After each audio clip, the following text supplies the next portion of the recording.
시작됐네요.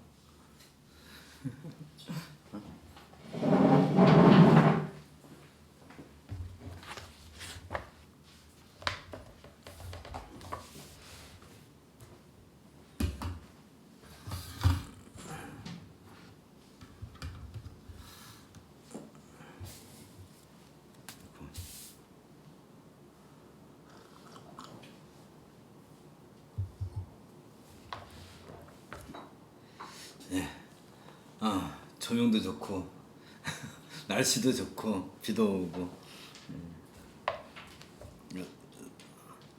순천팀은 준비됐나요? 순천도 오늘은 다 흩어져 가지고 개개인이 다 듣고 참, 일단 그러면 시작하겠습니다. 안 불편하세요? 이쪽이 다 괜찮아요? 편하신 대로 하시죠. 순천팀 준비됐으면 메시지 좀 올려주세요. 소리 잘 들리나요?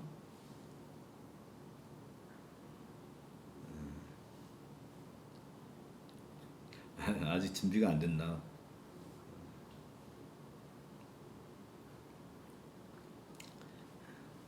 얌전한 학생인 것 같아.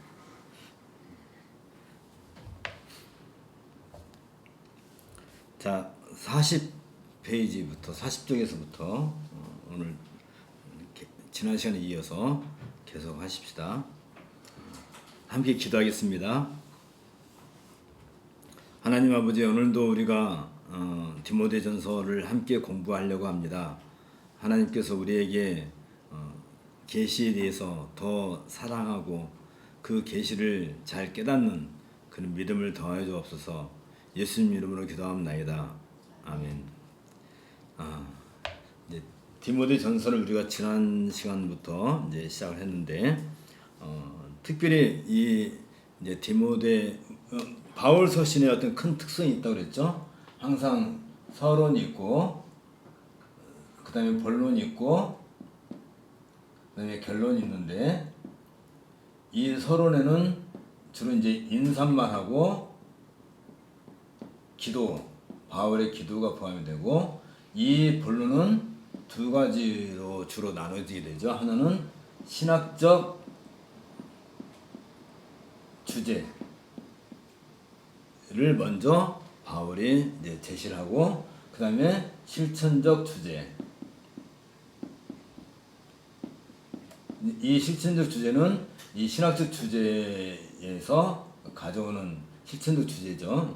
그래서 같은 흐름을 갖고 있고 주로 이제 결론은 이제 바울이 이제 이 수신자에게 뭔가 이게 바라는 어떤 그 요망, 바라는 내용을 하고 그 다음에 이제 항상 축도, 우리가 축도라 그러니까 굉장히 오해 소지가 있어요. 근데 어쨌든 그냥 축복 기도는 아니고 축도로 이렇게 마치게 되죠. 그래서 이는 항상 주 예수 그리스도의 은혜와 하나님의 사랑이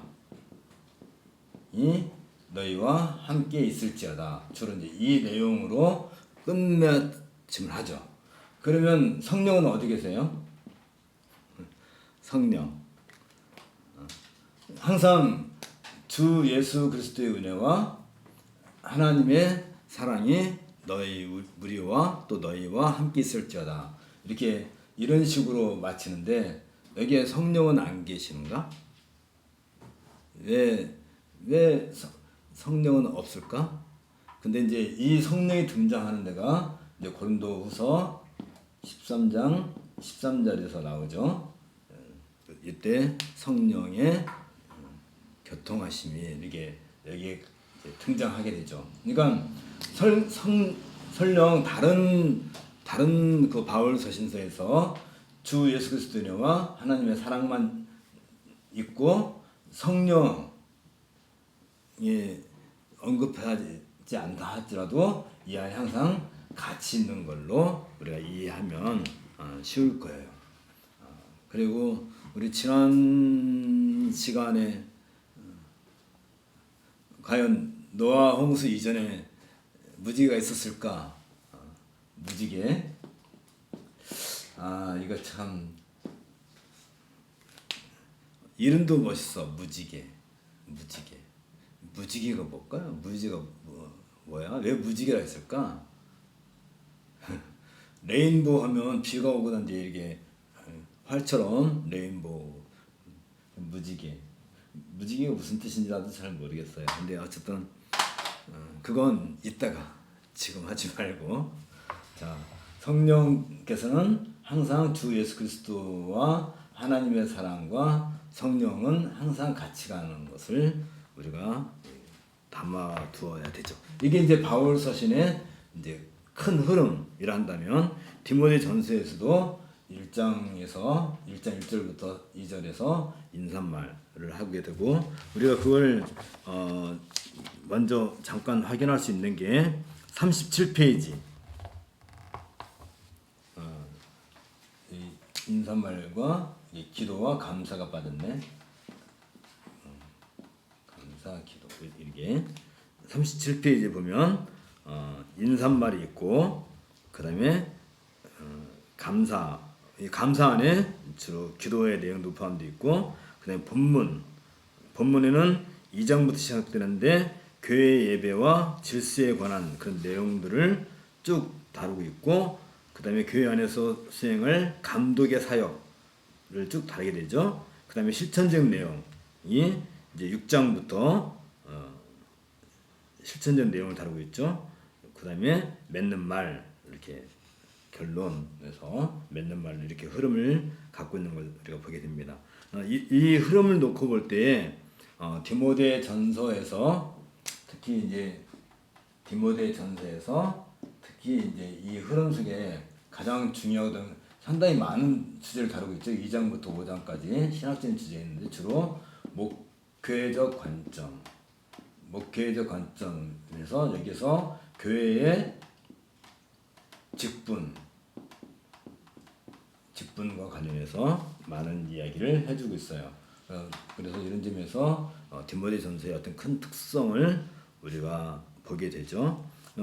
특히 이 직분은 우리가 단순히 직분 그러면 교회의 직분 그러면 이제 항존직 해가지고 목사와 장로와 집사라고 이렇게 주로 알고 있는데, 이 직분이 왜 필요한지에 대해서는 우리가 잘 관심을 갖지 않아요. 그러니까 목사와 장로와 집사, 이 세 직분이 있는데, 왜 이 세 직분을 교회에서 중요하게 다루느냐면, 이 교회의 세 직분은 무엇과 직접적인 관련이 있냐면 교회의 예배.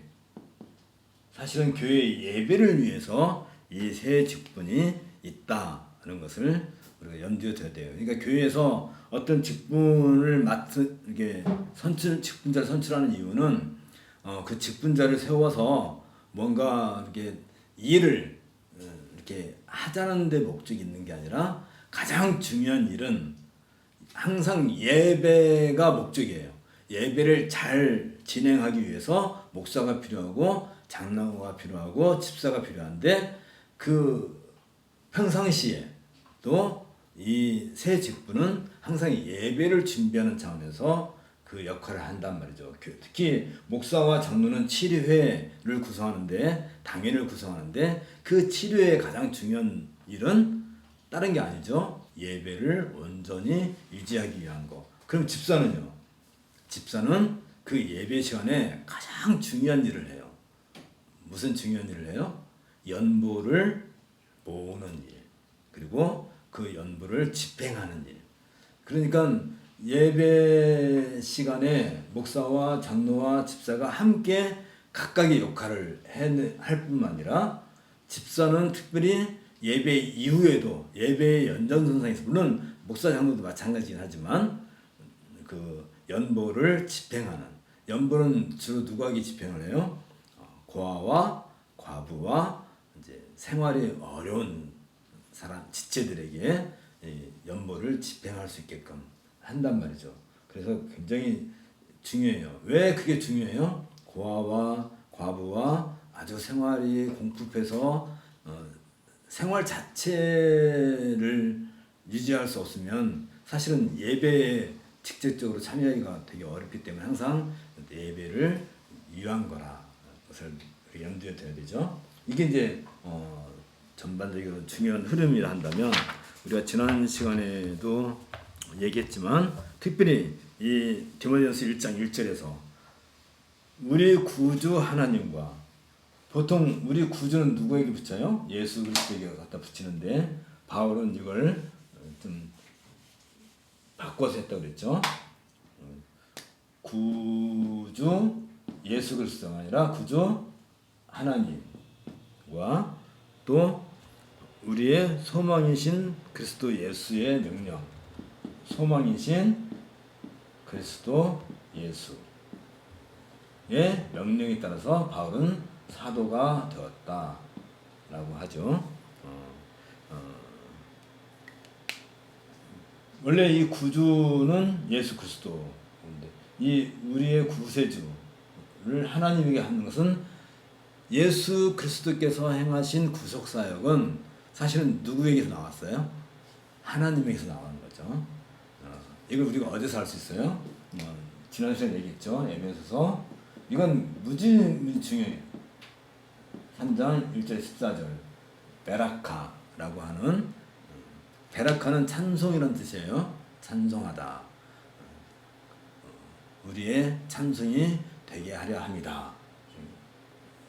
3절에서 14절까지 하나님에 대해서 찬송, 예수 그리스도에 대해서 찬송, 성령에 대해서 찬송 세 가지 파트로 찬송이 있는데 이건 외워야 돼. 사실은 우리가 교회에 다녔으면 이 정도는 외워야 되는데 그것도 원어로 외워야지 헬라어로 한번 도전해보세요. 진짜 그 참 좋은 그러니까 여기에 가장 중요한 내용이 뭐였어요? 구원,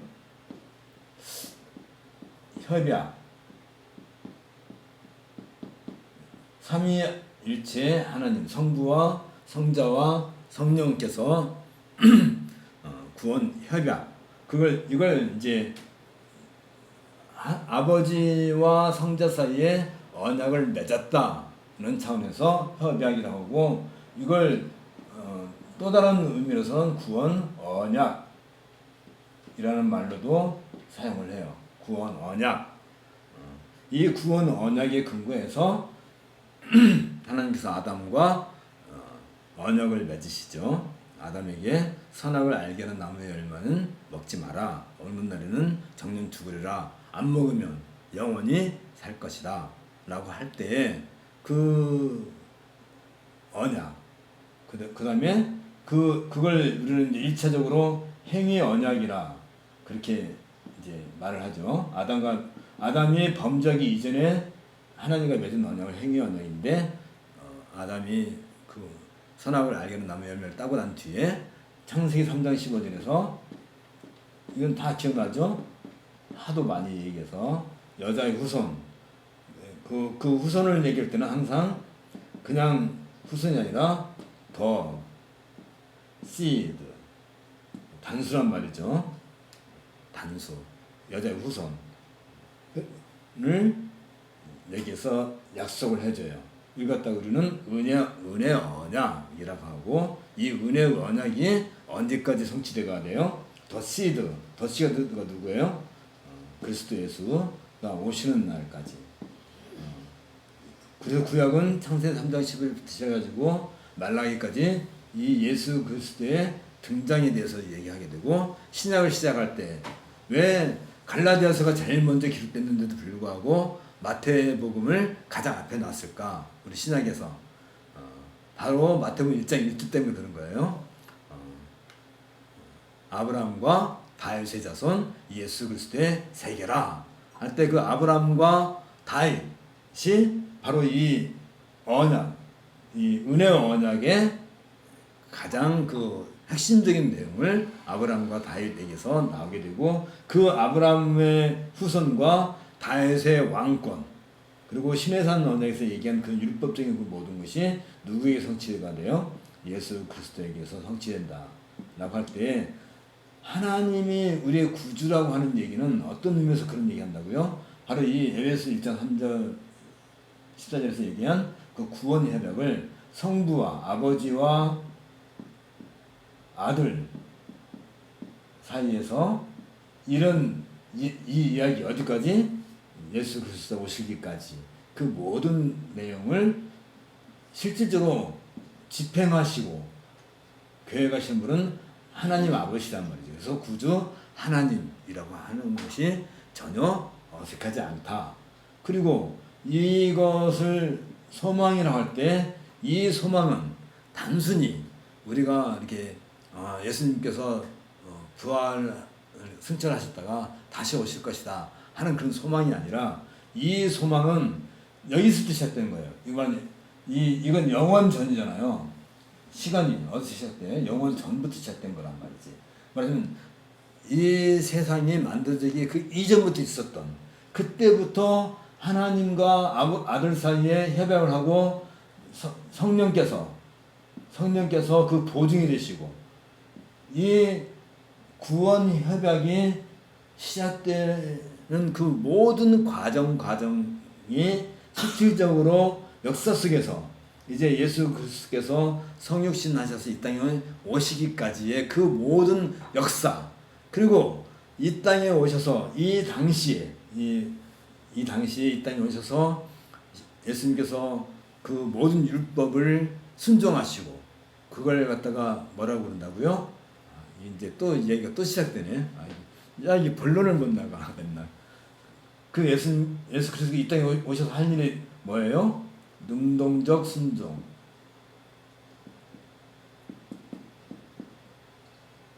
능동적 순종이라는 게 뭐냐면 다시 말하면 이 창세기 3장 15절 이후에 시내산 언약이 주어지죠.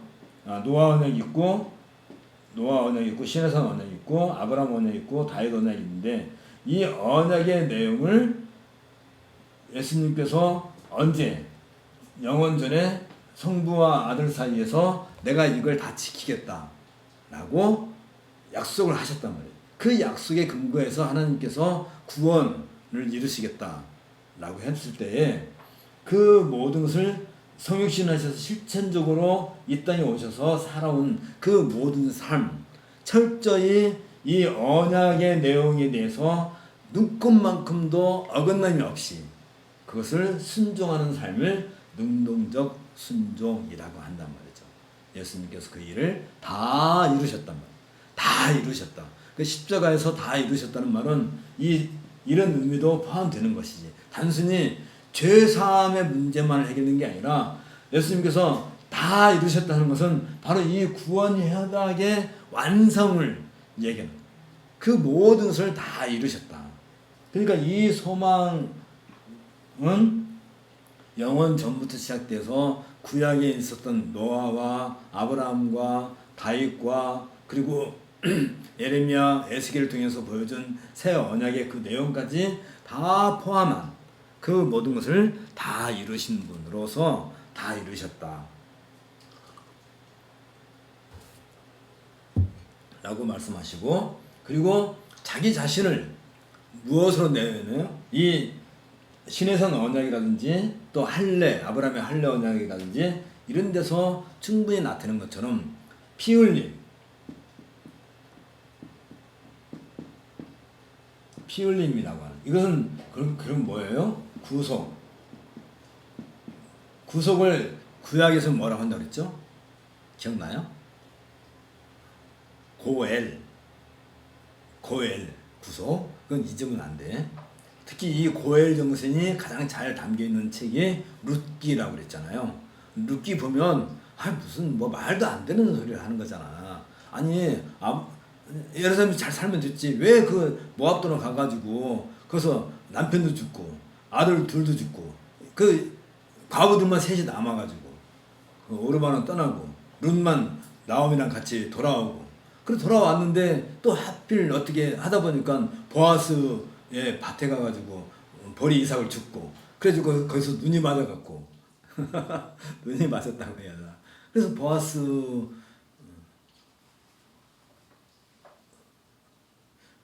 그때 거기서 중요한 얘기 나와요. 나오미가 그 보아스를 만나고 왔다고 누드게 그러니까 나오미가 어떻게 소식을 들었는지 그 보아스는 너에게 기념물을 자다. 그래서 보아스 이게 하나님의 날개, 은혜의 날개가 보아스에게 은혜를 주실 것이다.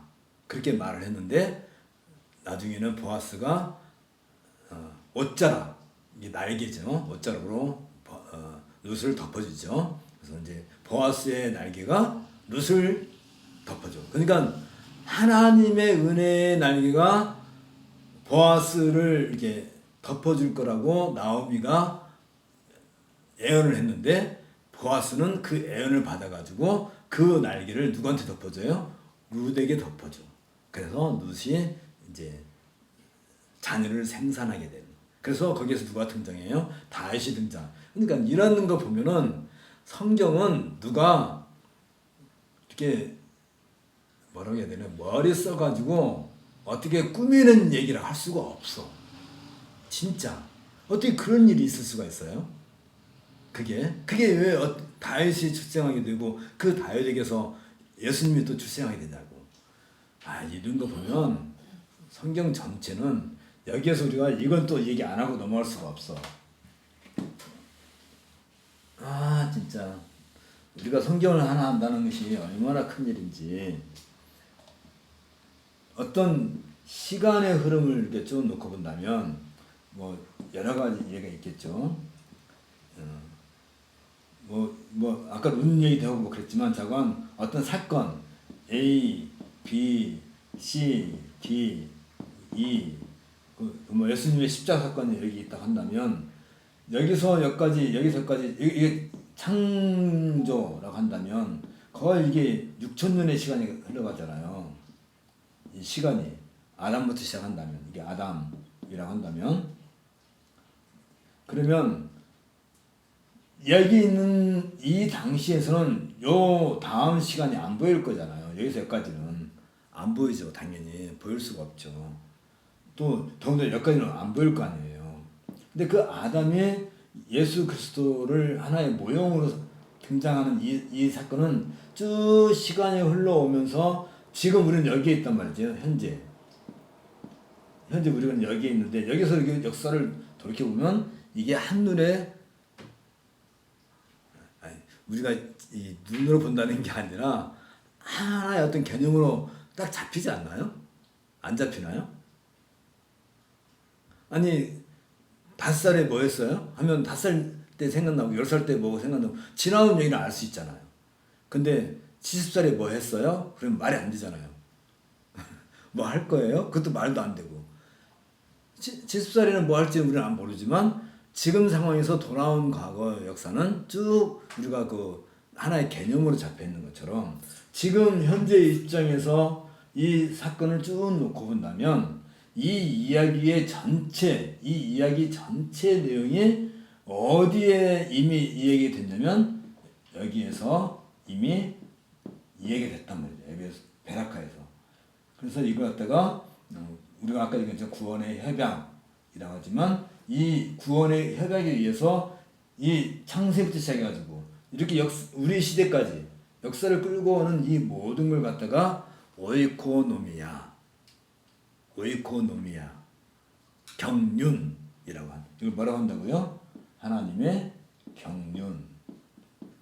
그러면 이 하나님의 경륜은 우리는 여기에 이 현재 상황에서 이 사건을 돌아다 보니까 이 하나님의 경륜이 무엇인지를 이렇게 알게 된 거죠. 여기까지 흐름을.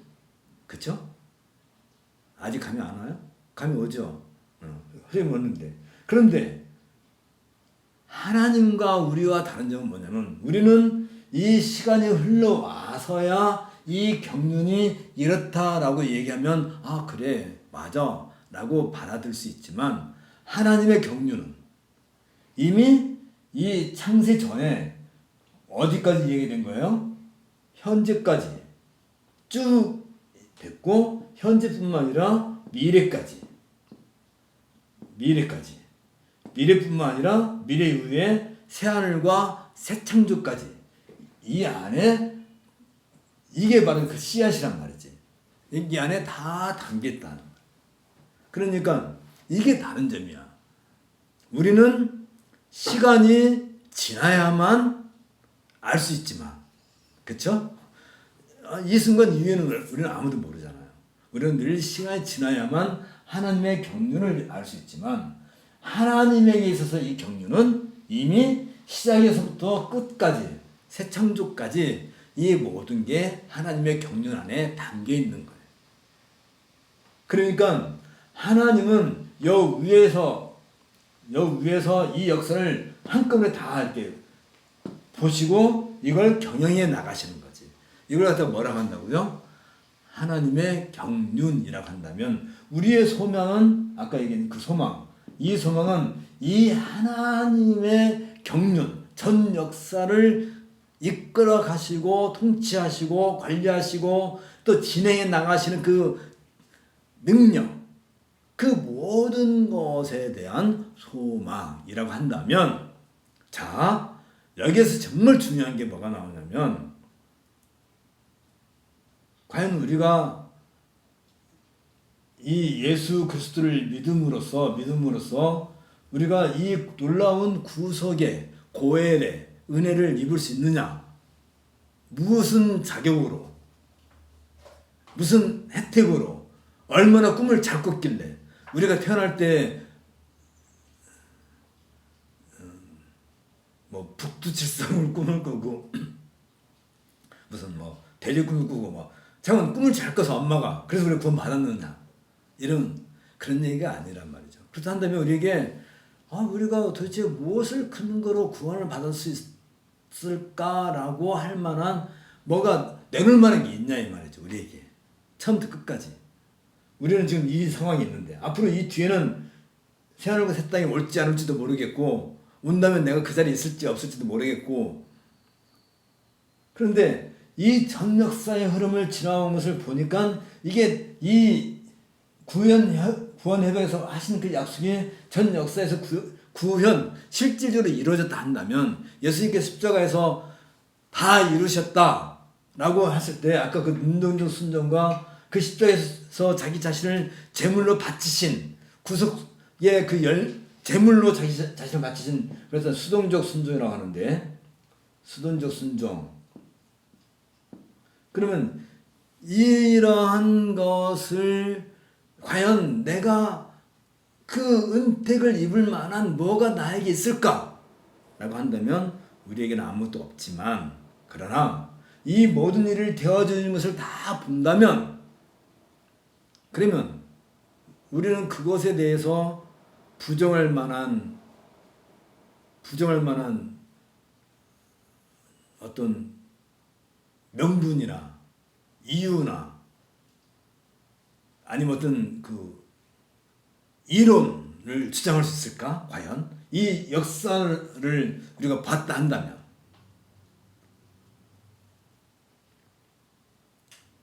이름이 뭐예요? 김순영 씨죠. 그럼 김순영이라는 분이 언제 태어나고 언제 학교 다니고 언제 뭐 하고 언제는 뭐 이렇게 무슨 꽃꽂이 그때 꽃꽂이가 뭐였죠 이름이? 예인? 예인 꽃꽂이 회장도 하셨잖아요. 그걸 지금에 와서 부정할 수 있냐 이 말이죠.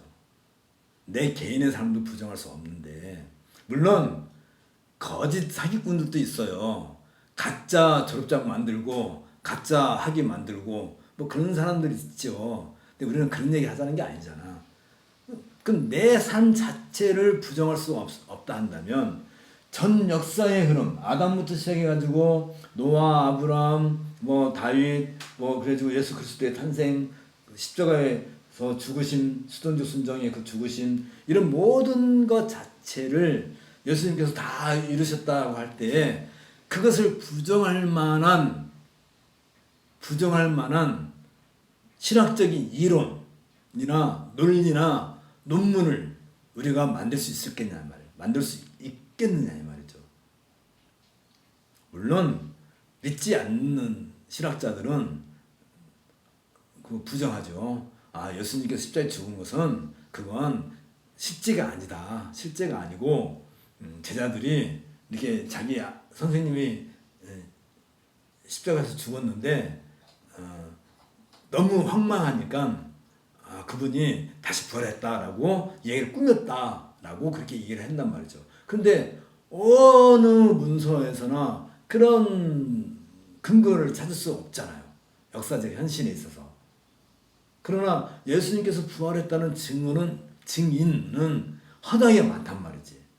예수님의 12제자도 받고 500여 명이 한데 모인 자리에서 예수님이 직접 등장했고, 심지어 바울은 자기 자신을 가리켜서 칠석동이라고 하지, 만삭이 안 된 상태에서 태어난 못난이라고 얘기하는데, 자기에게도 부활하신 예수님께서 직접 나타나셨다. 그건 여기에서도 또 문제가 시작되는 거예요.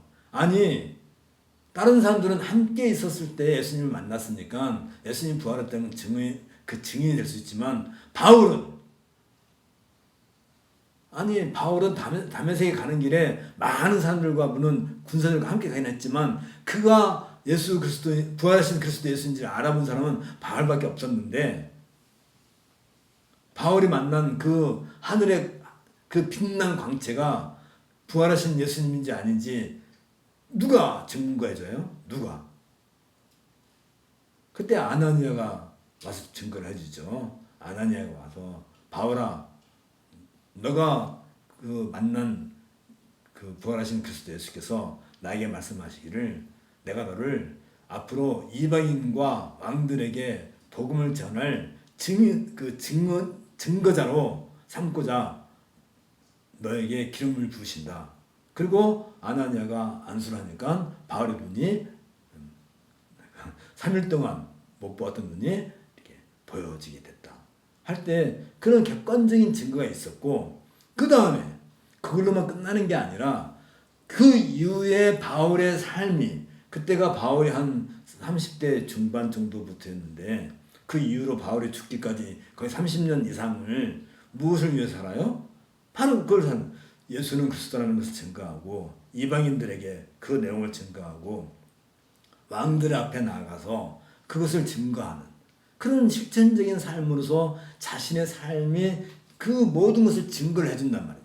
그러니까 바울이 이방인들에게 세계에 나가서 예수는 그리스도라 증거하고, 왕들 앞에 나가서 예수는 그리스도라 증거하는 그 사실 자체가 무엇을 증거하는 거예요? 예수님이 죽으셨다가 부활하셔가지고 하늘에서 지금도 사도들을 통해서, 지금도 교회를 통해서, 지금도 우리를 통해서, 그래서 우리가 이 디모데 전서를 읽고, 또 바울 서신을 읽고, 또 신약 성경을 읽고, 구약 성경을 읽고, 우리가 구원받았다는 그 사실을 우리가 인정하는 그 자체가 믿어져요? 그 자체가 내가 예수 그리스도를 구주로 알고, 구주 하나님과 소망이신 예수 그리스도께 소망을 갖는 그 모든 행위 자체가 무엇과 직접적인 관련이 있다고요? 예수님의 능동적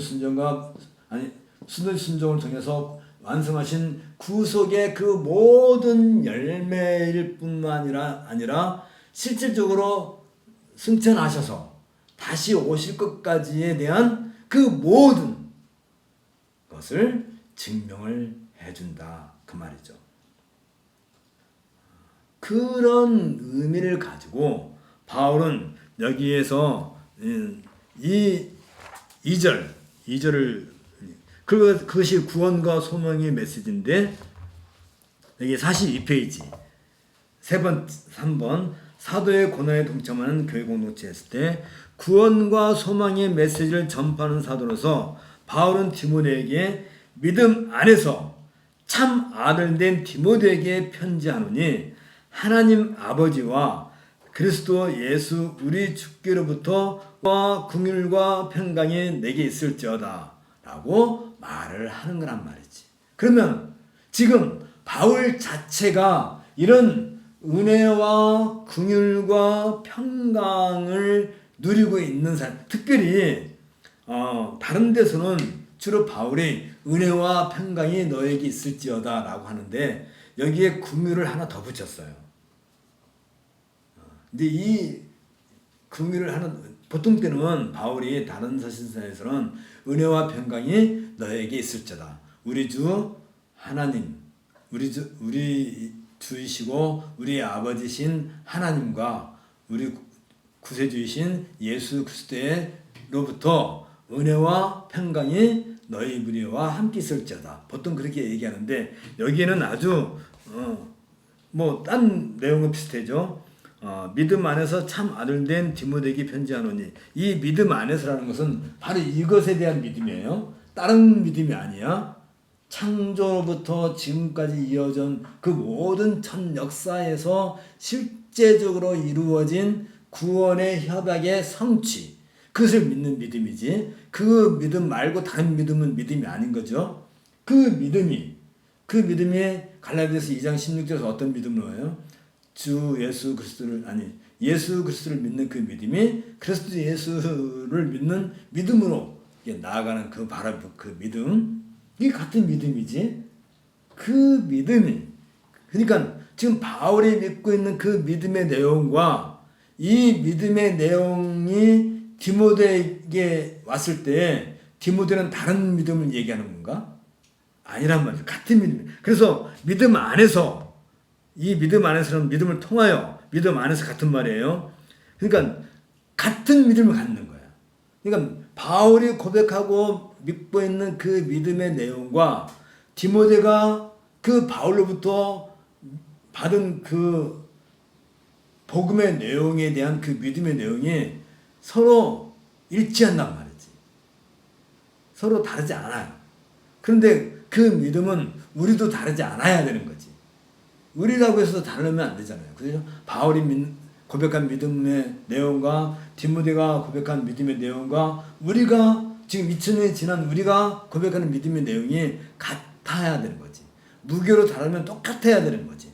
더 나가도 안 되고 모자라도 안 되고. 그랬을 때 그 믿음 안에서 바울은 디모데에게 뭐라고 그래요? 참 아들이다. 참 아들된, 참 아들이다. 란 말을 쓴단 말이지. 이건 감동이에요. 감동. 바울이 디모데에게 세를 주고 디모데를 목사로 안수를 해줬잖아요. 바울이 모든 그 믿음의 내용을 디모데가 그대로 상속을 받았다. 상속. 아들이란 말은 상속자라는 얘기잖아요. 아들은 상속을 받았다. 무게를 달아보니까 더 많지도 않고 작지도 않고 같다. 그 참 아들이라.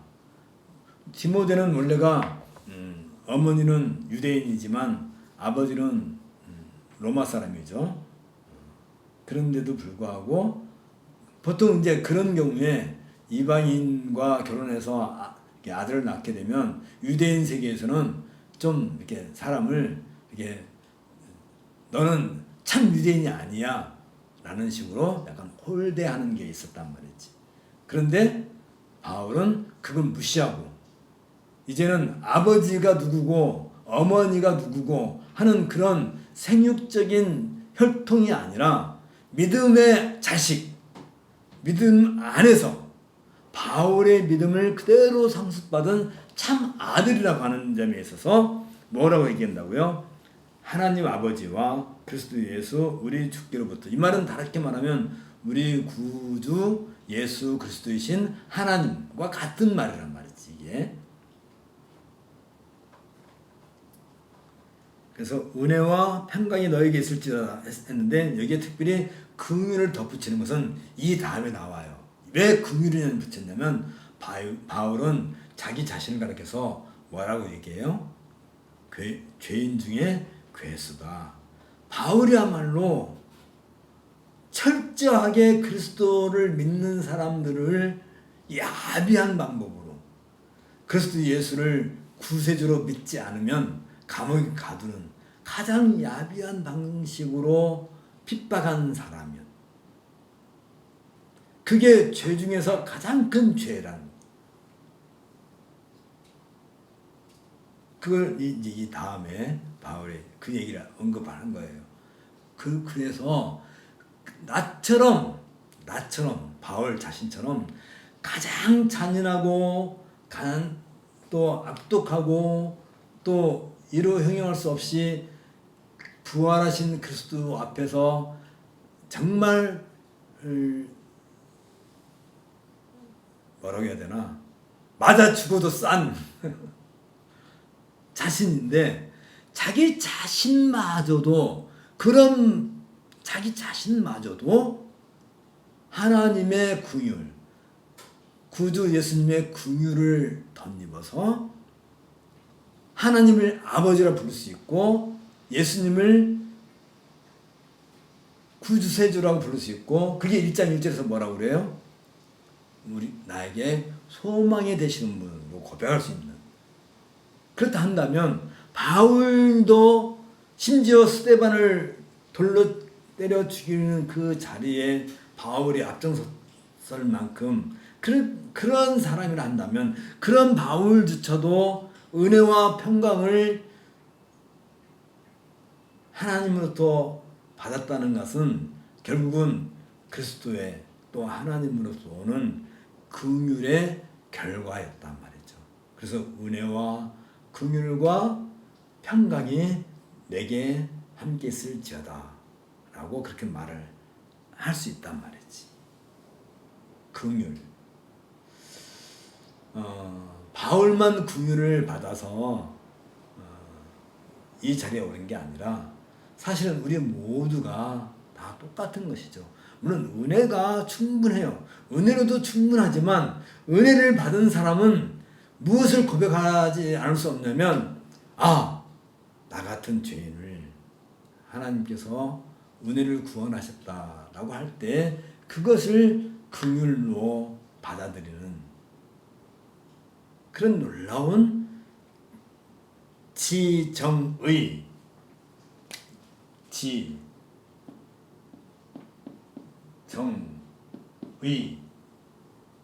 지식적이고 또 정서적이고 의지적으로 내가 내 자신이 변화되는, 이걸 갖다 우리는 변화.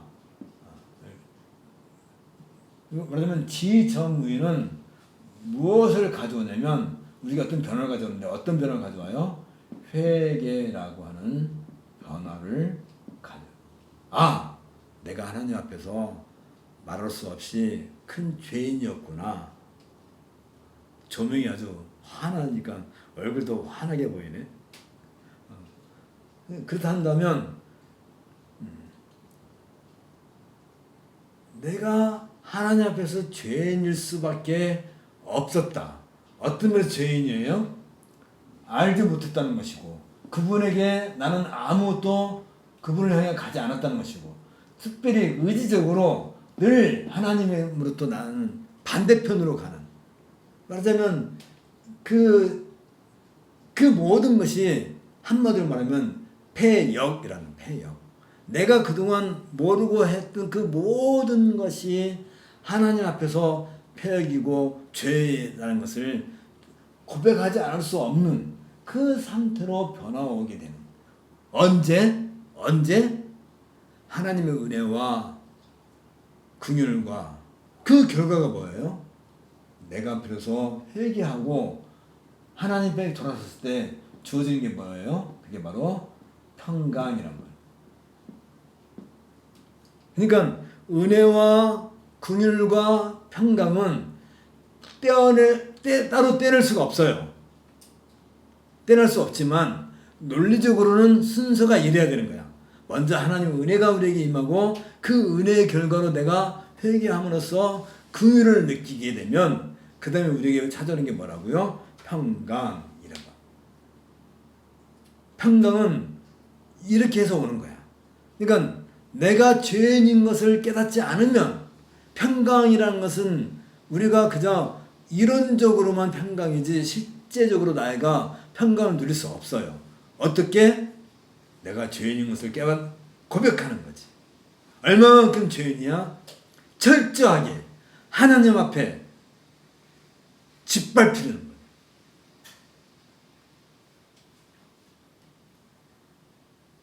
근데 이 부분에 있어서 우리는 늘 내 안에 무언가 눈금만큼이라도 하나님 앞에 자랑할 것이 있었으면 하는 그런 생각을 하는 거예요. 그걸 찾아내려고 애를 쓰는 거야. 그래도 하나님 나랑 그래도 좀 괜찮지 않나요? 좀 뭐 이렇게 하나님 앞에 내놓을 만한 뭐가 있을 거라고 자기 안에서 끊임없이 자기를 뒤지는 거야. 머리끝에서 발끝까지 현미경으로 전자현미로 샅샅이 뒤져가지고 그래도 뭐라도 하나 이 정도는 하나님께 내가 좀 이렇게 내놓을 만한 것이 있지 않을까 하는 그런 아주 못된.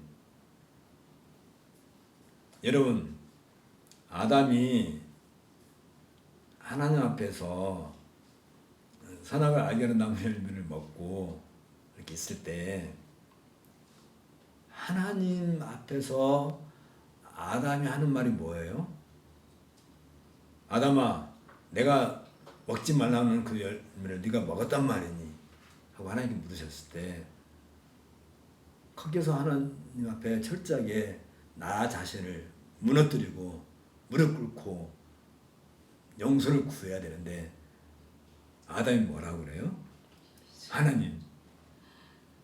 하나님께서 준 저 여자가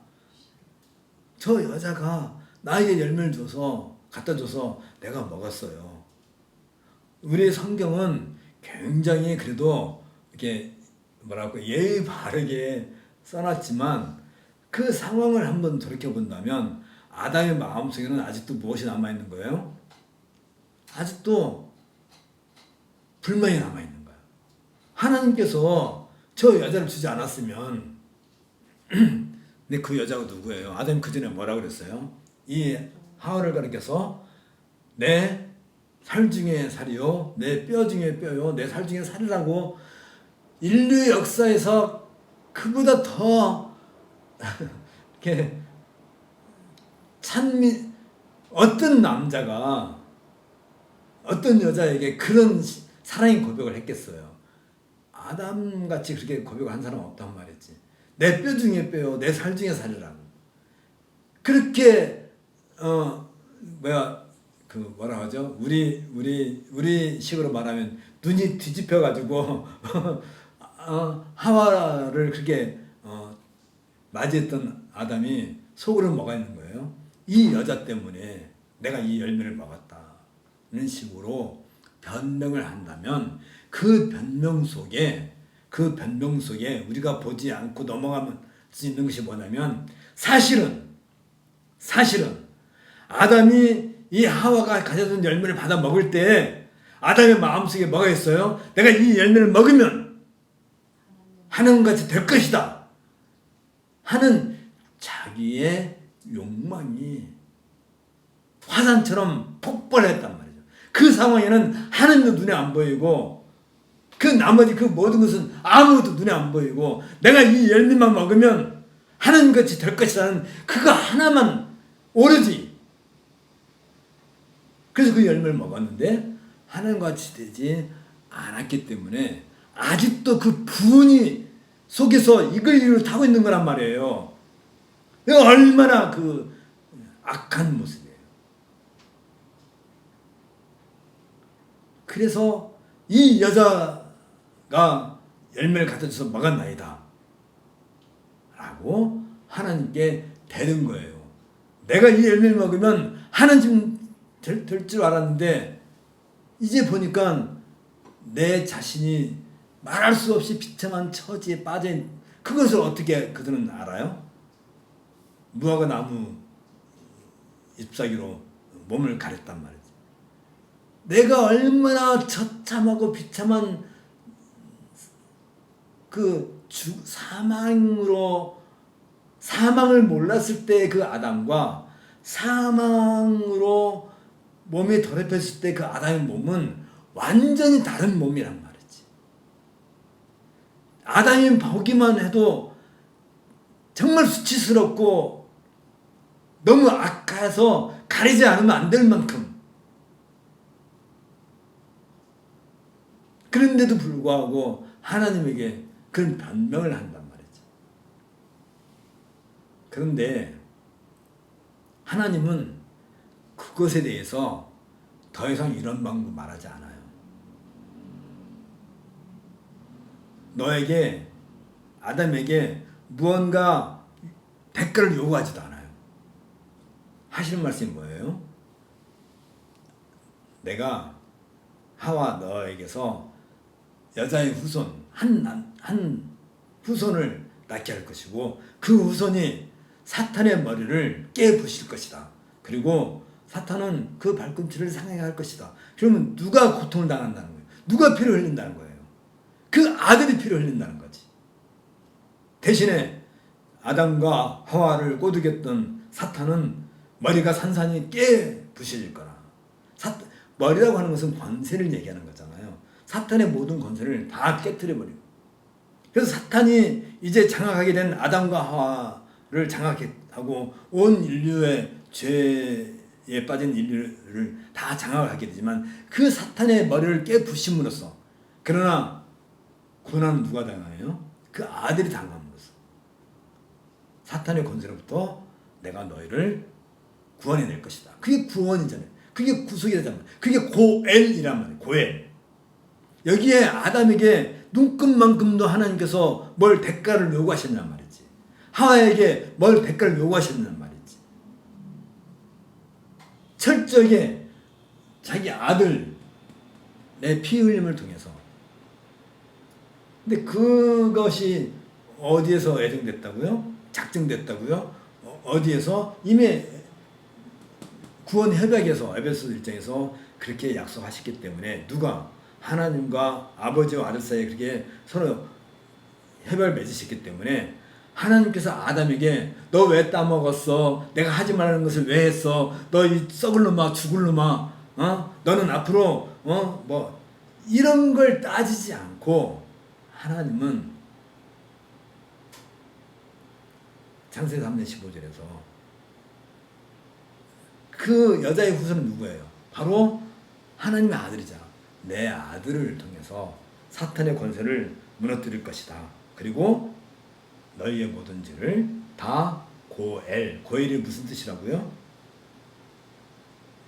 기업을 무르게 하신다. 말하면 모든 대가를, 모든 그 부채 그러니까 부채는 부채가 아니고 빚 모든 빚을 다 탕감해 줄 것이다. 그런 이야기가 1만 달란트 빚진 자 얘기에서 예수님께서 얘기하시잖아요. 1만 달란트 빚진 자를 탕감해 줬는데 그 1만 달란트 빚진 자는 100데나리온 빚진 자에게 당장의 빚을 갚지 않으면 가만 안 두겠다고 윽박지르는.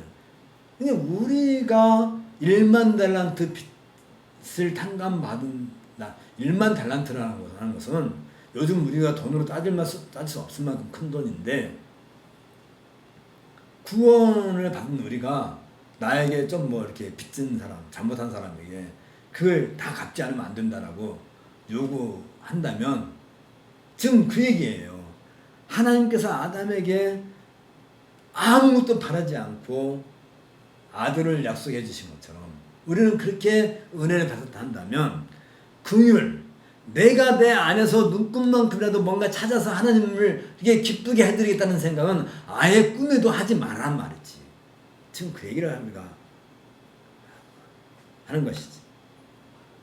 그리고 디모데에게도 이 은혜와 평강이라 하지 않고 긍휼을 하나 더 붙이는 것은 뭐냐면, 바울이 이 그리스도의 은혜를 깨닫고 평강을 누리면서 이 복음을 전함으로써 늘 열매를 맺을 때 거기에 늘 뭐가 따랐다고요? 바울은 평생 고난의 길을 마다하지 않고 그 길을 갔는데, 여기에 왜 바울이 갑자기 사도 얘기를 얘기하고 참 아들이라고 얘기하면서 내가 고난 받은 것처럼 너도 이 말하기가 바울이 너무 미안했던 거야. 디모데에게. 뻔히 알거든.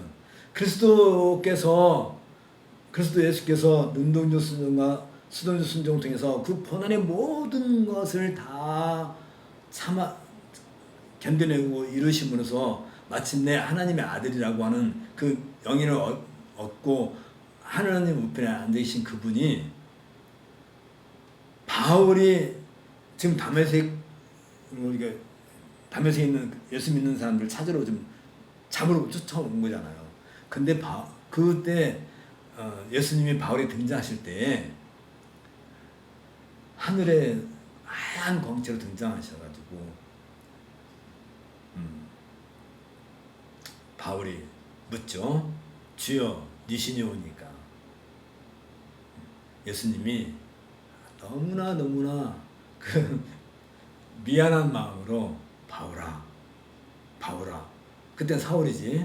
사울아 나는 말이야 네가 핍박하는 예수야 라고 대답하신 거야.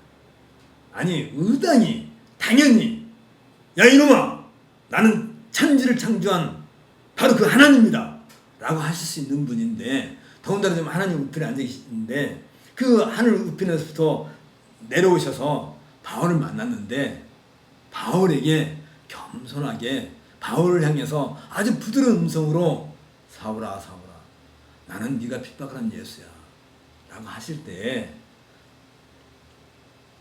예수님은 그 바울에게 그 사울에게 내가 너에게 이 사도권을 주는데 너는 평생 고난의 길을 가야 돼 하는 마음이 있어서 그렇게 찾아오신 거란 말이지.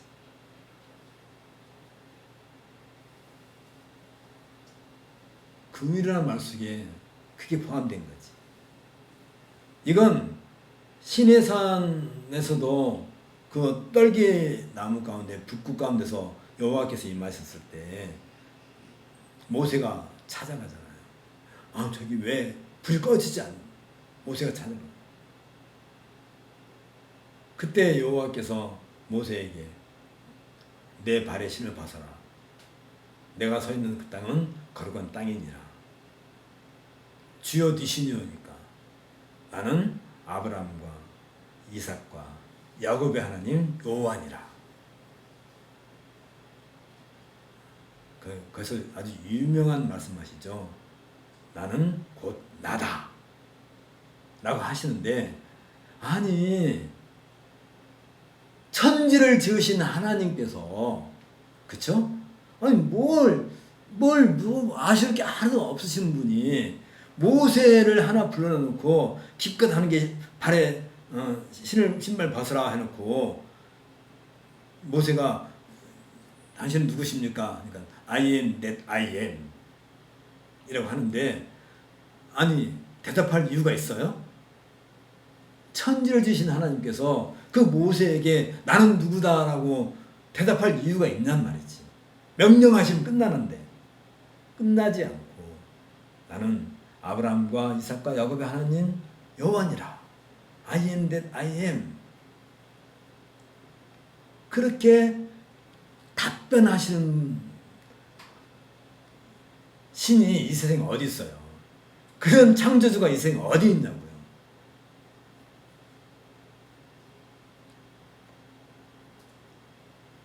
바울이 그런 심정을 가지고, 그런 아버지의 심정을 가지고 디모데에게 은혜와 긍휼과 평강이 내게 있을지어다 라고 그렇게 말을 한 거죠.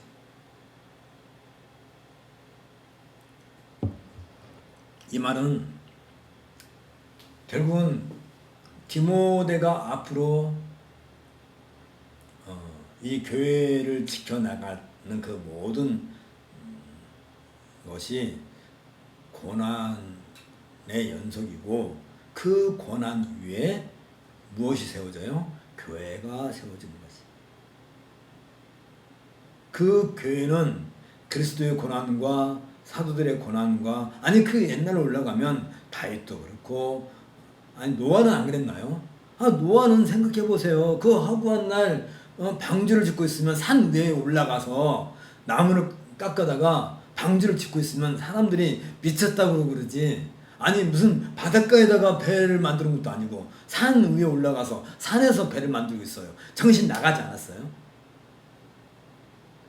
그 얼마나 많은 사람들로부터 멸시 눈초리 받고 그 방주를 만들었겠어요.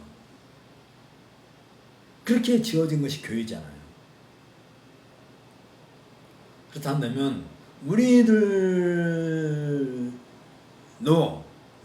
이 땅에 살면서 아니 우리가 누구예요? 아까 모세도 그랬고 뭐 바울도 마찬가지고 정말 하나님께서 지어 주시니까 하고 모세가 보니까 나는 말이야 나야 라고 I am that I am 이라고 자기 정체를 밝히신 그런 하나님, 철저하게 자기 자신을 모세 위치만큼 눈높이만큼 낮추시는 하나님. 바울이 주여 되시니까 나는 네가 핍박하는 예수야 라고 자기 자신을 철저하게 낮추셔서 하늘 우편에서 이 땅까지 내려와가지고 바울의 눈높이까지 자기를 낮추시는 그런 하나님과 아들 예수 그리스도를 통해서 바울은 자기 자신이 얼마나 철저하게 낮추지 않을 수 없었고 자기 안에서 눈끝만큼도 뭘 찾아내지 않아요.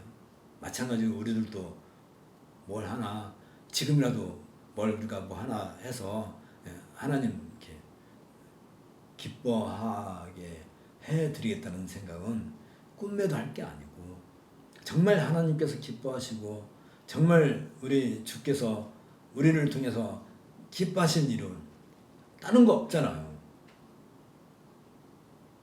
하나님 앞에 온전히 찬송을 드리는 거.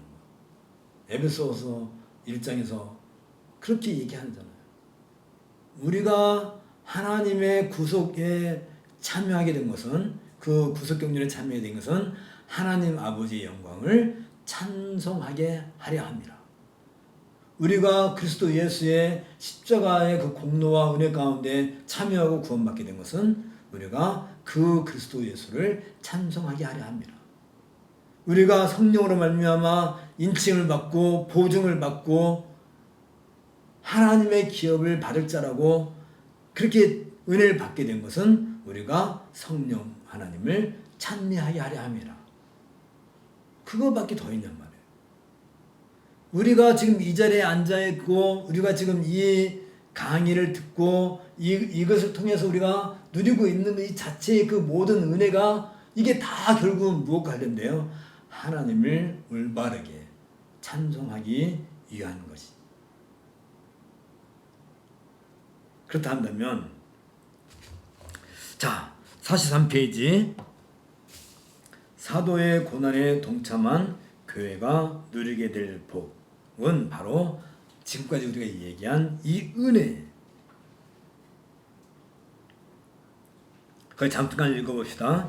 아브라함의 언약 성취로서 주어진 복음과 그 복음의 전달자인 아버지와 계승자인 아들의 관계를 자신과 디모데로 언급한 바울은 사랑하는 아들이자 참 아들인 디모데에게 하나님 아버지와 그리스도 예수 우리 주께로부터 긍휼과 평강이 내게 있을지어다 하고 축복하고 있는데 이 사도의 축복은 마치 바울과 디모데를 하나의 가족으로 묶으시는 하나님의 의지를 표명하고 있습니다.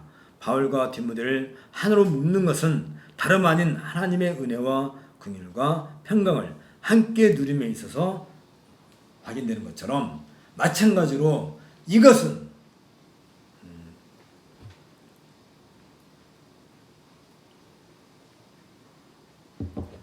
우리가 잊지 않아야 될 것은 바울의 이 서신은 당시 디모데에게 주어졌지만 디모데가 있는 에베소 교회에서 읽혀질 때 에베소 교회에 주어진 공식적인 편지이고 이 말은 다르게 말하면 바울이 그 자리에 임재하는, 이게 편지 자체가 자, 다들 서울 사셨으니까 서울에서 하숙할 일이 없었죠, 그렇죠? 그치? 서울에서 하숙생활 해봤어요? 해볼 일 없지. 근데 이제 시골에서 왔다 생각합시다. 그럼 서울에서 하숙할 거 아니에요. 근데 이제 편지가 왔어. 시골에서 아버지한테서. 아들아 잘 있냐? 내가 너한테 하숙비로 얼마를 쓰라고 하고 또 옛날에 하숙비를 쌀로 보내게 됐어요. 그렇지, 쌀 한 가마를 하숙비로 보내고 또 너 학비로 얼마를 이렇게 보내마. 그래서 그 전신환 이제 학비 얼마, 뭐 용돈 얼마 해가지고 쌀도 한 가마 이제 이렇게 같이 오고 이렇게 보낸다라고 편지가 왔어요. 그 편지를 열면 거기에 쌀하고 전신환 있는 돈만 눈에 보여요. 아버지는 거기 없는 거예요. 그래요?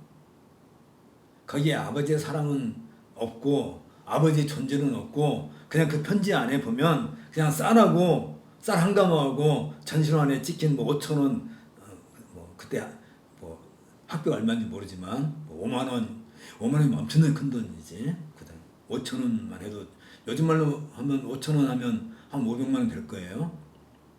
요즘은 그 당시 5천 원 하면 한 40년 전에 40년 전에 내가 등록금이 얼마였나?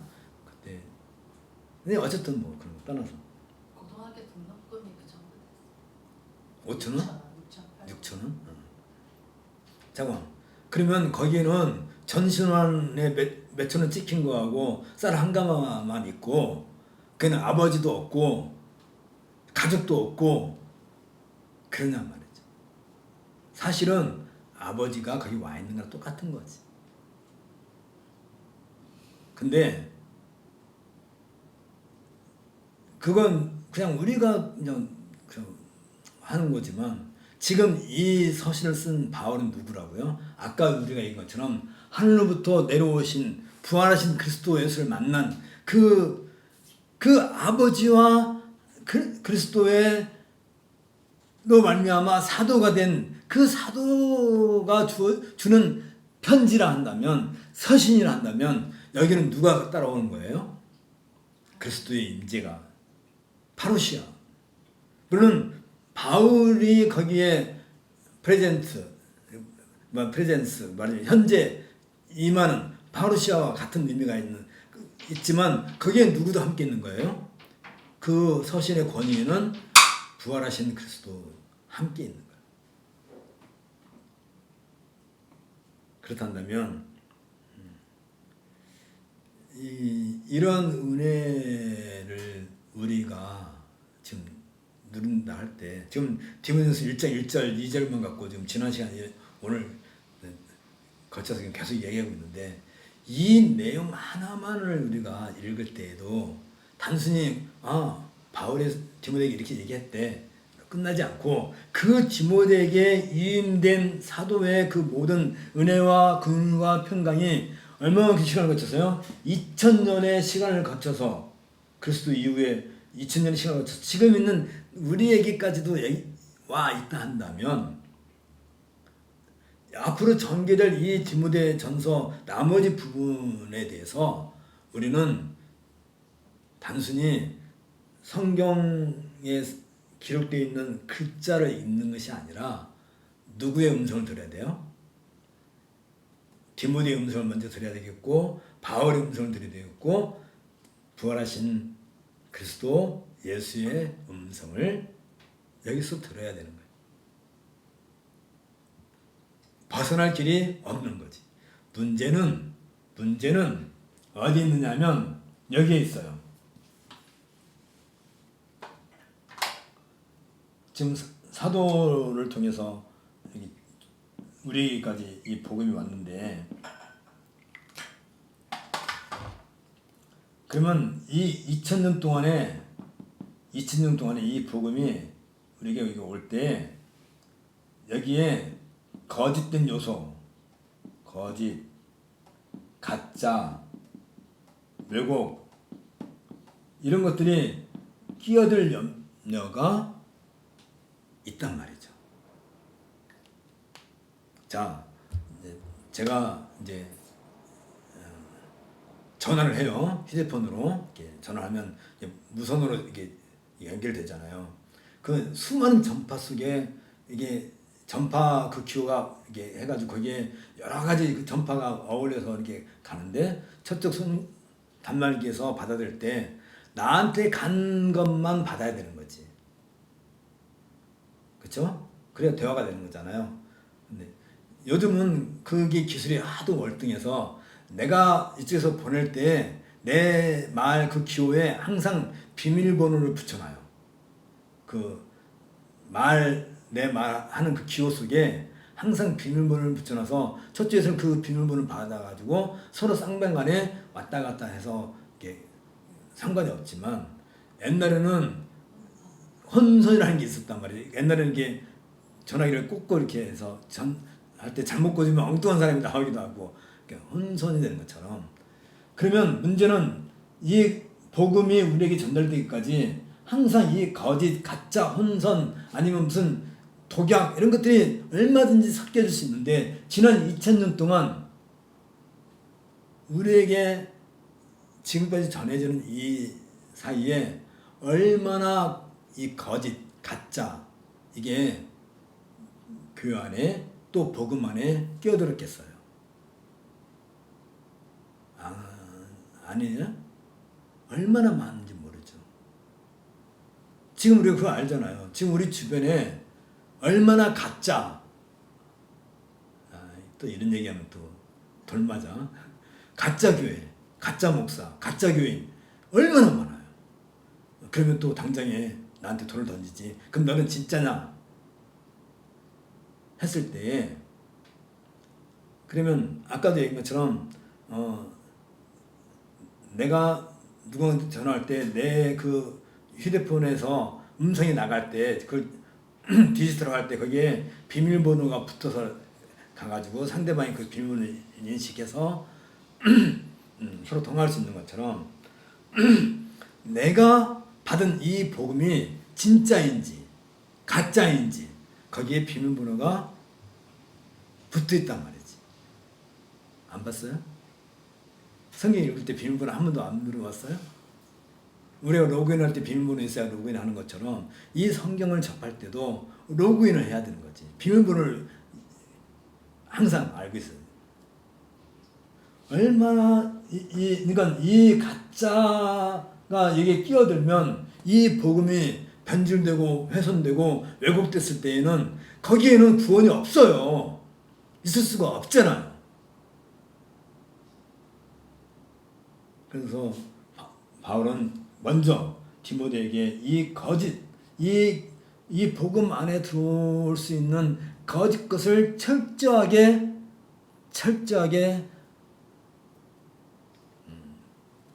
이걸 뭐죠? 핀셋으로 꼬집어내듯이 뽑아내요. 순수한 복음만 전하게 하라고.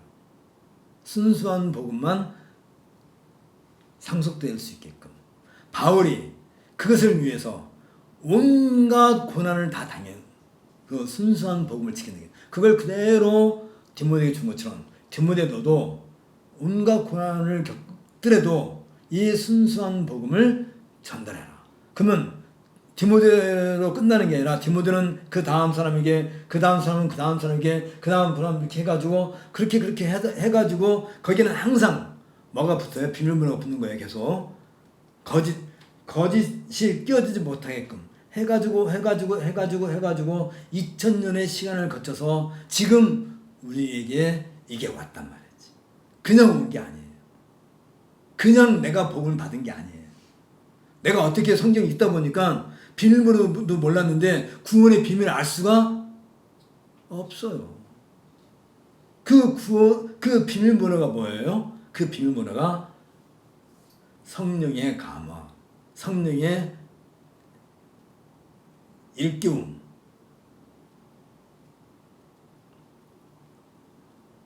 그렇게 해서 내가 이 복음을 받을 때, 아까도 얘기했잖아요. 내가 이 복음을 받을 때, 아, 2000년 동안 내가 이 순수함을 복음을 받았다는 것은 결국은 이것은 어디까지 거슬러 올라가요?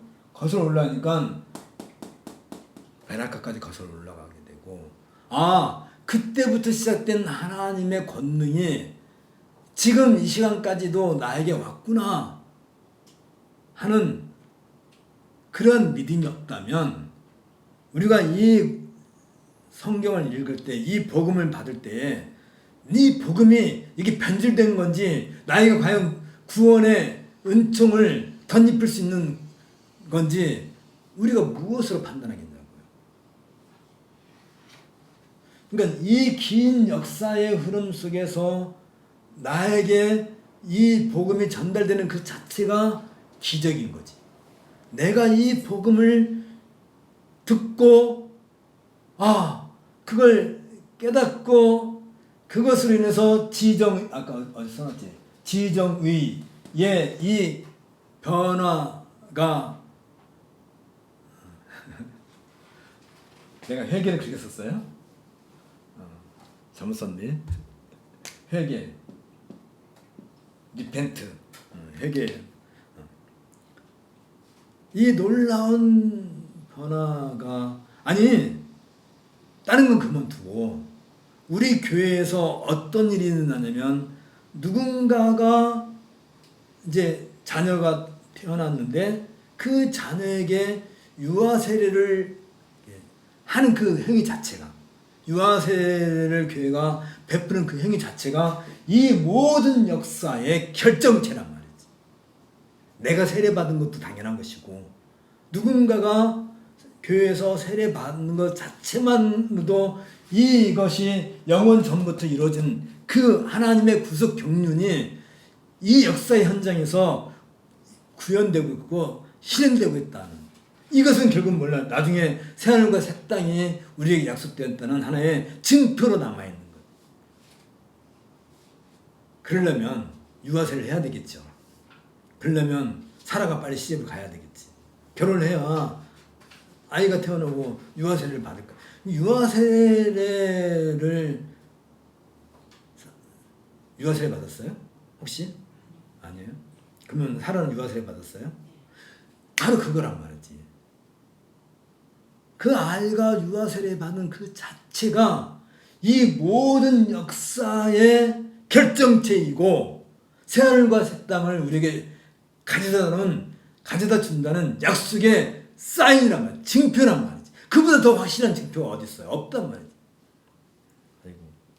아이고, 시간을 좀 늘려야 되겠어.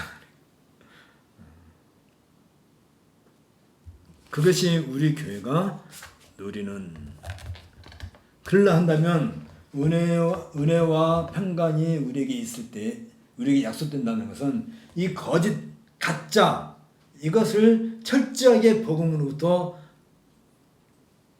분리시켜내야 되는 일을 누가 해야 돼요? 바로 교회가 해야 되는 거지.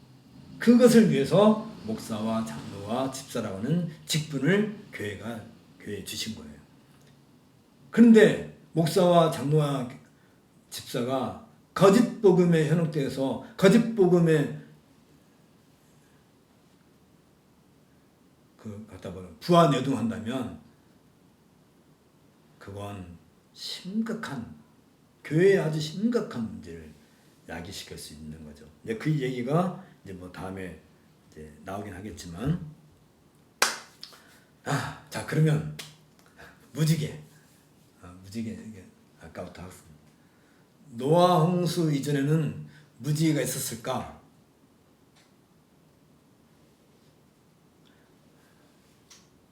무지개라고 하는 것은 알다시피 하늘에 이렇게 수분이 많을 때, 빛이 비쳤을 때, 태양빛이 비쳤을 때 빛의 산란으로 나타나는 현상이 무지개란 말이죠.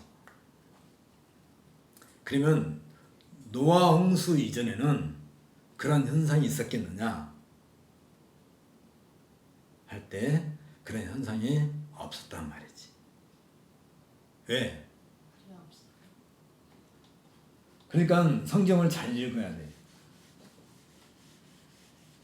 노아 홍수 시대를 보면 지구가 있었으면 지구 위에 궁창 하늘 있고 궁창 위에 물이 있었단 말이에요. 물.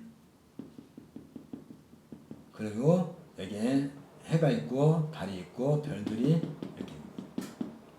그래서 태양이 빛을 비치면 이 물 궁창 위에 있는 물에 의해서 지구가 이 북극 남극 전체가 고루고루 따뜻해서 고루고루 지구가 진짜.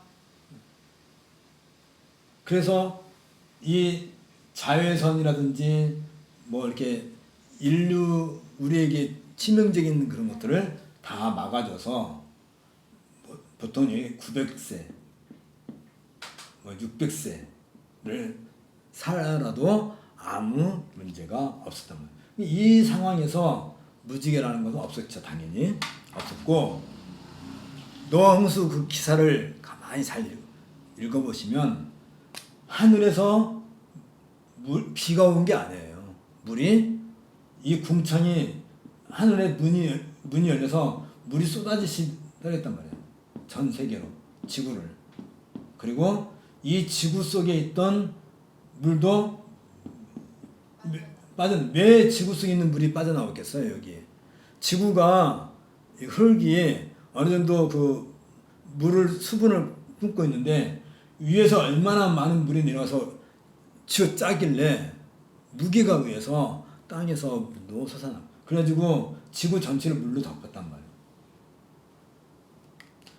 안 믿어지죠? 안 믿어지는 것은 결국은 이런 일조차도 우리가 믿지 못하는 이유가 어디에 있겠어요?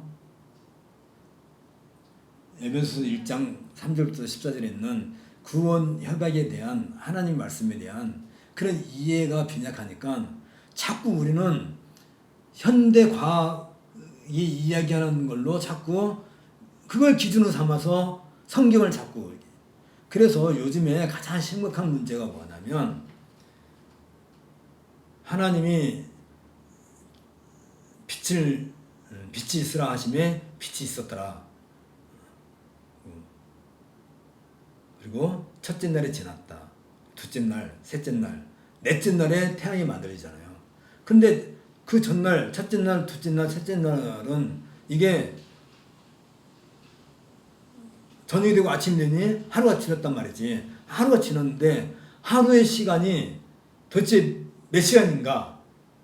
라고 신학계에서조차도 말이 많아. 그래가지고 태양이 떠올랐을 때 태양이 만든 게 넷째 날에 만들죠. 넷째 날부터 하루는 24시간이고 그 첫째 날, 둘째 날, 셋째 날은 그 하루는 몇 시간인지도 모른다. 뭐 몇천 년일 수도 있고 몇만 년 될 수도 있다. 요즘에 뭐 보통 얘기하면 보통 지구가 45억 년이라고 얘기하니까 그렇게 얘기를 한단 말이에요. 그러면 보통 하루, 이게 히브리어로 용이라고 하는데 이 용의 단위가 이 용이라고 하는 그 히브리 단위가 물론 24시간도 포함되고 어떨 때는 일주일, 어떨 때는 한 달, 어떨 때는 1년, 100년, 1000년, 만년도. 그래서 성경에서 심지어 무슨 말이에요? 하루가 1000년 같고 1000년이 하루 같다 라는 말도 하긴 해요.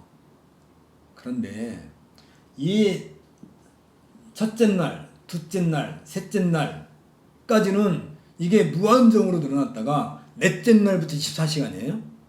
다섯째 날도 24시간, 여섯째 날도 24시간, 일곱째 날도 그런 식으로 하나님께서 단어를 만드셨겠는가. 창세기를 기록했을 때 창세기를 읽은 사람들이 첫째 날 했을 때는 그 당시 자기들이 하루 저녁이 되고 아침이 되니까 첫째 날이었더라 했을 때 그 첫째 날 하면 첫째 날이지 그게 천년 만년이었다라고 생각하지 않았을 거란 말이지. 하나님이 어떤 단어를 만드셨을 때 그 단어가 천년 뒤에는 뜻이 달라지는 의미로 단을 만들지 않았을 거란 말이지. 그렇다면 그냥 첫째 날 저녁이 되고 아침 저녁이 돼서 첫째 날이 지났더라 한다면 그냥 첫째 날이지, 그냥 날이지, 요미지, 그냥 한 날이지. 그걸 구태여 첫째 날, 둘째 날, 셋째 날은 수십억 년이고 넷째 날부터는 24시간이 됐다.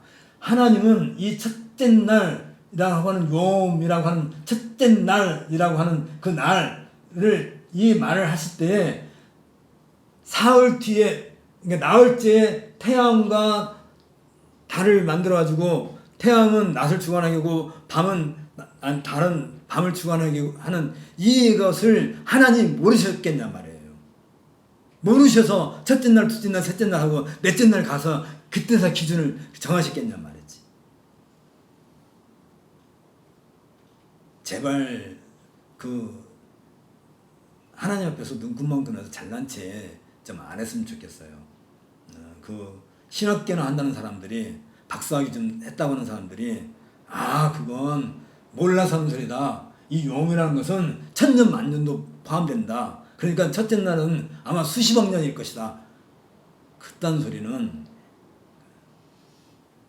제발 하나님 믿는다 하면서 성경에 기록할 때 그렇게 네 마음대로 해석하라고 기록해 놨겠어요?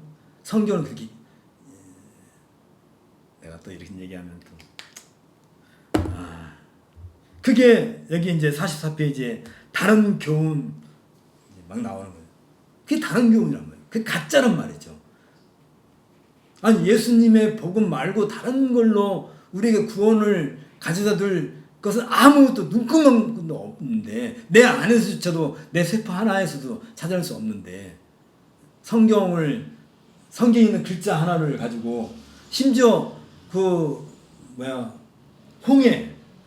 홍해도 그 자유주의 학자들은 그냥 갈대밭이라고 그러지 진짜 바다라고 생각 안 한단 말이죠. 갈대밭을 그냥 건넜다고 생각한단 말이죠. 그런 식으로 내가 이치에 맞아서 구원받았어요. 내가 그게 내 지정에 딱 맞아가지고 내 생각에는 하나님께서 만세전에 구원해발 해가지고 이렇게 노아, 아브라함 다 이렇게 역사를 통해가지고 그리고 예수님이 십자가에 죽으시고 그리고 난 뒤에 내가 이 사도들이 전해준 이 복음을 통해서 이 복음을 듣게 들어서 구원받게끔 내가 예정을 했냔 말이지. 내가 작정을 해가지고 그렇게 역사가 이루어졌기 때문에 그게 하나도 틀리지 않고 다 맞기 때문에 내가 지금 예수를 믿는 거예요. 내가 복음을 믿는 거예요. 내가 이 사이에 내가 여기까지 오기까지 이 복음에 나에게 오기까지 내가 거기에 기여한 것은 눈금만큼도 없는 주제에 내 이치에 딱 맞으니까 내가 이 구원을 받았다고 하고 안 맞으면 그걸 틀어서라도 고쳐가지고서라도 요음은 수십억 년이다. 홍해는 그냥 갈대바다지 그건 진짜 홍해가 아니다. 갈라지지 않는다. 뭐 그런 소리를 했었고 시간이 너무 많이 지나서 무지개는 노아 홍수 때부터 홍수 이후에 비로소 하늘에 무지개가 나타났다. 그러면 또 이제 말하기 좋아하는 사람들은 또 하겠죠. 덤비세요. 한번 신학적으로 그 이전에 무지개가 있었다라고 증거를 해보시란 말이죠. 그냥 내 생각이 그럴 것이다. 그래 아니고 나는 분명히 창세기 9장에 하나님께서 무지개를 걸어놓으셨다는 얘기를 갖고 얘기하는 거고 이걸 부정하려고 그러면 그게 아니라고 한다면 그 전에도 무지개 있었다 한다면 찾아내서 도전을 해주시기 바랍니다. 한번 싸워봅시다.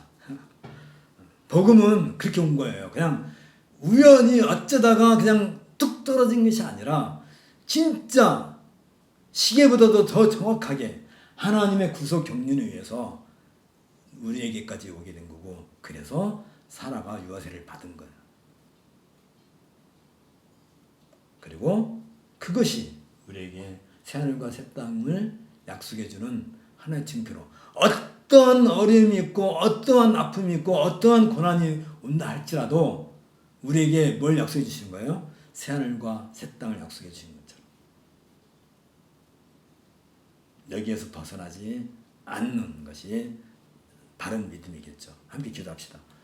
하나님 아버지, 오늘도 우리가 이런 하나님의 음성과 말씀을 통하여서 정말 참된 복음의 길이 무엇인지, 또 우리가 이 참된 복음의 길을 가는 데 있어서 우리에게는 예상치 않고 또 전혀 생각지 않았던 어려움과 고난과 또 고통이 따를 수 있다는 것을 우리가 마음에 간직하고, 우리가 어떤 상황에 이를지라도 우리에게 마침내 구원을 이루게 하신 그 하나님께서 우리에게 새하늘과 새 땅까지 또 약속하셨고, 그리고 마침내 그 자리에까지 우리를 이끌어 가실 것을 또한 우리가 믿고 고백하게 하옵소서.